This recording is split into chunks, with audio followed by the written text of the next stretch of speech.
नमस्कार। आज मैं फिर आपके लिए कुछ खट्टी मीठी यादों के गुलदस्ते से दिल की बात लेकर उपस्थित हूँ। आज की दिल की बात में मैं आप सबों को एक कहानी सुनाने जा रहा हूँ। ठंड के मौसम की गुनगुनी सुबह मैं अपने घर की बालकनी में बैठ चाय की चुस्कियाँ ले रहा था। तभी हमारे पड़ोसी शर्मा जी के घर के अंदर से वही रोज रोज की किचकिच की आवाज़ आने लगी। देखो जी, तुम्हें आज ये फैसला करना ही होगा कि तुम्हें माँ बाप चाहिए या मैं, शर्मा जी की पत्नी ने झल्लाते हुए कहा। मैं चाय पीकर अपने सुबह की दिनचर्या को समाप्त कर ऑफिस के लिए तैयार होने ही जा रहा था कि माँ ने पुकारा, विनय। जी माँ, मैंने जवाब दिया। बेटा, मेरे से अब ये सब घर की काम नहीं हो पाती। तू तो शादी ना करने की ना जाने कौन सी जिद ठान रखा है। कितनी अच्छी भली लड़कियों के यहाँ से रिश्ते आए थे। तेरी जिद के आगे मुझे उन सारी लड़कियों की तस्वीरें लौटानी पड़ी। बेटा, एक और नई तस्वीर आई है, जरा एक नज़र देख तो लो, माँ ने कहा। माँ, मुझे शादी नहीं करनी, मैंने माँ से लिपटते हुए कहा। ला, तेरी ये सारी काम मैं ही कर दूंगा, मैंने माँ को मनाते हुए कहा। जा हट, केवल बातें बनाता है। जा ऑफिस के लिए तैयार हो जा, देर हो रही होगी, माँ ने बड़ी प्यार से कहा। मैं जल्दी जल्दी तैयार हुआ और नाश्ता कर ऑफिस के लिए निकल पड़ा। रात को खाने की मेज पर मैंने माँ से कहा, माँ, मेरे ऑफिस में मेरा एक मित्र मोहित कुछ जरूरी काम से 4 दिनों के लिए अपने घर पंजाब जा रहा है।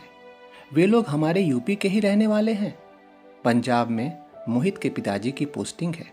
अगर तू कहे तो मैं भी थोड़ी घूम आऊँ, क्योंकि पंजाब देखने की मेरी बड़ी इच्छा थी। ठीक है, इसमें कौन सी बड़ी बात है, हो आओ, माँ ने बड़े प्यार से कहा। अगले दिन जल्दी जल्दी तैयार हो मैंने माँ के पैर छुए और स्टेशन जाने को निकल पड़ा। अपना ख्याल रखना, मैंने बैग में सारे गर्म कपड़े रख दिए हैं, ठीक है ना बेटा, माँ ने पीछे से कहा। मैं भी हाथ हिलाता हुआ आगे बढ़ गया। स्टेशन पर मोहित मेरा पहले से ही इंतजार कर रहा था। ट्रेन आ गई। हम दोनों ट्रेन पर सवार हो पंजाब के लिए निकल पड़े।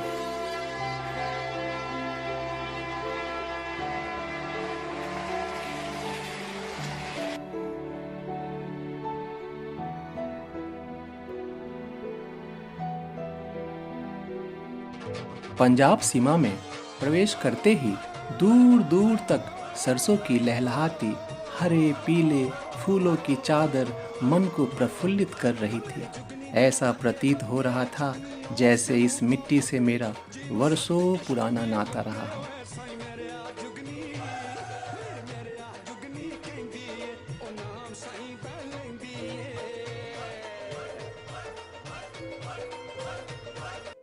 शाम होते होते मैं और मोहित घर पर पहुंच चुके थे।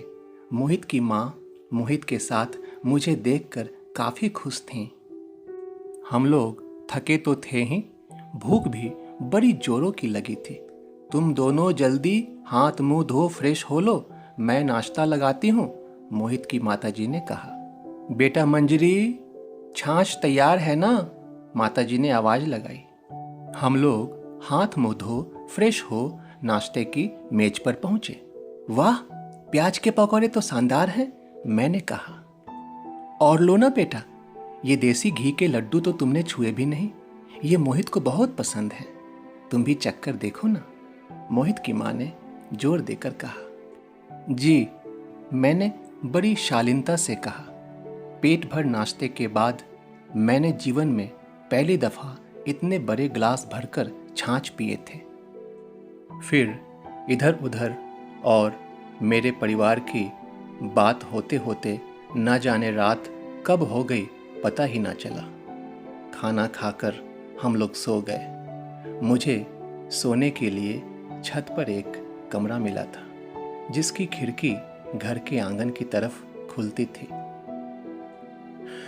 सुबह की मेरी नींद मंदिरों में हो रही आरती की घंटी से खुली। मैं अलसाया सा आंख मलता हुआ खिड़की तक पहुंचा। आंगन में मंजरी हाथों में आरती की थाल लिए पूजा करती नजर आई। फिर मैं नहा धो फ्रेश हो नीचे घर के दरवाजे पर आया, जहां मोहित कुछ लोगों से घर की रंग रोगन संबंधी बातें कर रहा था। दिन भर कोई ना कोई मोहित और उसके पिताजी से मिलने आता ही रहा। ऐसा प्रतीत हो रहा था जैसे इस घर में किसी उत्सव की तैयारी हो रही हो। पंजाब में मेरे शुरुआती 2 दिन ऐसी ही दिनचर्या में बीते। तीसरे दिन मोहित मुझे गांव के खेतों में घुमाने ले गया। खेतों में फैली चारों तरफ की हरियाली और उस पर पड़ती दिन की गुनगुनी धूप मुझे मानो बांध कर रखने को बेताब थी। दिन भर घूमने के बाद शाम को हम लोग घर पहुंचे। बेटा, बहुत देर लगा दिया, चलो चाय पी लो, मोहित की माताजी ने बड़े प्यार से कहा। चाय पीते पीते हमारी बातें भी होती रहीं। अच्छा विनय, बताओ यहाँ आके कैसा लग रहा है बेटा, मोहित की माताजी ने बड़े प्यार से पूछा। बहुत अच्छा माँ जी, इतना अच्छा जितना मैं सपने में भी कल्पना नहीं कर सकता था, मैंने कहा। फिर मुझे बातों बातों में ही पता चला कि मोहित की बहन मंजरी की शादी 2 महीने में होने वाली है, जिसकी तैयारियों को पूरा करने ही मोहित यहाँ आया था। लेकिन इस शादी से माताजी बिल्कुल खुश नहीं थी। लड़का विदेश में था ना, लेकिन मजबूरी थी, अच्छे रिश्ते मिलते कहाँ, जैसा कि माताजी ने बताया। आज चौथे दिन मेरी नींद फिर मंजरी की आरती के आवाज़ से खुली। मैं ना जाने क्यों भागा भागा खिड़कियों तक आया। आज मुझे एक अजीब एहसास हो रही थी, जो आज से पहले कभी नहीं हुई। मैं एकटक से आंगन की मंदिर के समीप खड़ी मंजरी को देखता रहा। घंटों बीत गए, मंजरी जा चुकी थी, लेकिन मैं वहीं खड़ा ना जाने क्या देख रहा था। तभी मोहित ने पीछे से आवाज दिया, अरे विनय, तुम अभी तक फ्रेश नहीं हुए? आज शाम की ही हमारी वापसी की ट्रेन है। मैं कुछ बचे काम निपटाने जा रहा हूं, तुम भी नीचे जाकर नाश्ता कर लो, घर के बाकी लोग तुम्हारा इंतजार कर रहे हैं। मैंने फ्रेश होने से पहले एक कागज़ और कलम निकाली और मंजरी के नाम एक छोटी सी चिट्ठी लिख डाली। फिर फ्रेश हो मैं नाश्ते के टेबल पर गया। मंजरी मुझे आते देख हर दिन की तरह प्रसाद देने आई। चिट्ठी अब भी मेरी मुट्ठी में ही थी, लेकिन मैं उसे देने में सहज महसूस नहीं कर रहा था। शाम होते ही हम लोग स्टेशन के लिए निकल रहे थे। बेटा, मंजरी की शादी में ज़रूर आना, माताजी ने बड़े प्यार से कहा। चिट्ठी अब भी मेरी मुट्ठी में ही भींची हुई थी। मैं और मोहित उसके पापा के साथ कार से स्टेशन पहुंचे। ट्रेन ने सीटी दे दी। ज्यों-ज्यों ट्रेन आगे बढ़ रही थी, मेरी अरमा भी पीछे कहीं छूट रही थी। यूपी जब घर पहुंचा, माँ मुझे देखकर बहुत खुश हुई। आ गया बेटा, माँ खुशी के मारे बोली। फिर मैं अपनी ऑफिस की दिनचर्या में व्यस्त हो गया।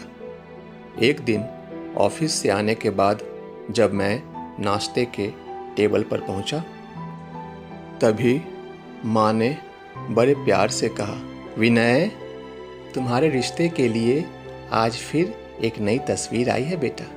जरा देख लो ना। माँ, अब रहने भी दो, मैंने बेचारगी भरे शब्दों में कहे। तभी माँ ने मेरे हाथ में एक मुड़ा और सिकुड़ा हुआ कागज़ थमा दिया और कहा, तस्वीर के साथ ये भी आई थी बेटा। मैंने बड़ी बेचैनी से उस कागज़ को खोला जिस पे लिखा था, मंजरी तुम बहुत अच्छी हो, जिस घर भी जाओगी वह घर स्वर्ग जैसा हो जाएगा। विनय। इस चिट्ठी को देख मैं स्तब्ध था। शायद ये चिट्ठी वापसी में मोहित के पापा की कार में ही कहीं गिर गई थी। तभी माँ ने अपनी दोनों हथेलियों को मेरे गालों पर रख मेरे माथे को चूम लिया। उनके चेहरे पर प्रसन्नता और संतोष के भाव थे। आशा है आज की मेरी दिल की बात आप सबों को पसंद आएगी। धन्यवाद।